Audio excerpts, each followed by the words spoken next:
जरा एक लम्हे के लिए अपना फोन नीचे रखो और सोचो, आज तुमने कितनी बार बगैर जरूरत फोन उठाया।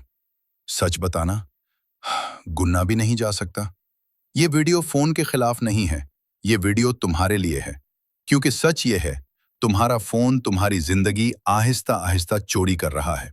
बगैर शोर किए, बगैर जबरदस्ती किए।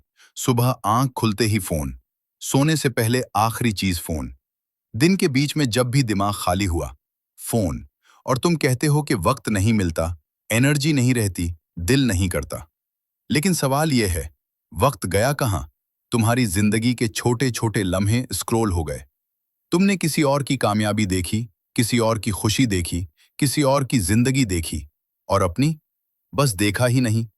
ये फोन सिर्फ वक्त नहीं लेता, ये तुम्हारी तवज्जो लेता है, तुम्हारा फोकस लेता है, और तुम्हें हमेशा मसरूफ रखता है, लेकिन कभी आगे नहीं बढ़ने देता। तुम थके हुए हो, लेकिन मेहनत से नहीं। तुम थके हुए हो इंफॉर्मेशन से। इतना कुछ देख लिया कि अब कुछ करने की हिम्मत ही नहीं बची। और सबसे खतरनाक बात क्या है? ये सब तुम्हें नॉर्मल लगने लगा है। तुम कहते हो सब यही कर रहे हैं, लेकिन याद रखो, सबका अंजाम एक जैसा नहीं होता। जो लोग हर खाली लम्हा फोन को दे देते हैं, वो एक दिन अपनी जिंदगी किसी और के हाथ दे देते हैं। जरा सोचो, अगर तुम दिन में सिर्फ 1 घंटा फोन से दूर रहो और वही घंटा अपने आप पर लगा दो, तो 3 महीने बाद तुम कहाँ हो सकते हो? लेकिन मसला ये है, तुम 1 घंटा भी नहीं छोड़ सकते। और यही गुलामी है। ये वीडियो ये नहीं कह रही कि फोन छोड़ दो। ये वीडियो ये कह रही है कि फोन को अपनी जगह दिखाओ।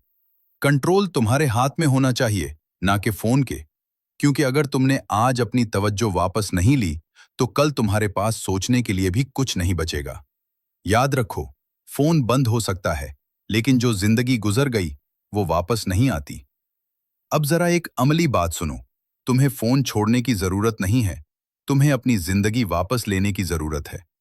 आज से ये फैसला करो कि फोन तुम्हारे वक्त का मालिक नहीं होगा। सुबह के पहले 30 मिनट फोन नहीं, और रात के आखिरी 30 मिनट फोन नहीं। ये छोटा सा कदम तुम्हें दोबारा अपने आप से जोड़ देगा। याद रखो, फोन एक आला है, आका नहीं। जब तुम अपनी तवज्जो को वापस कंट्रोल में ले आओगे, तो तुम देखोगे कि तुम्हारे पास वक्त भी है, एनर्जी भी है, और सलाहियत भी। जिंदगी अभी खत्म नहीं हुई, लेकिन अगर तुमने आज खुद को न संभाला, तो कल शिकायत करने के सिवा कुछ नहीं बचेगा। इसलिए आज से नहीं, अभी से शुरू करो। क्योंकि जो लोग अपनी तवज्जो बचा लेते हैं, वही अपनी जिंदगी बचा लेते हैं।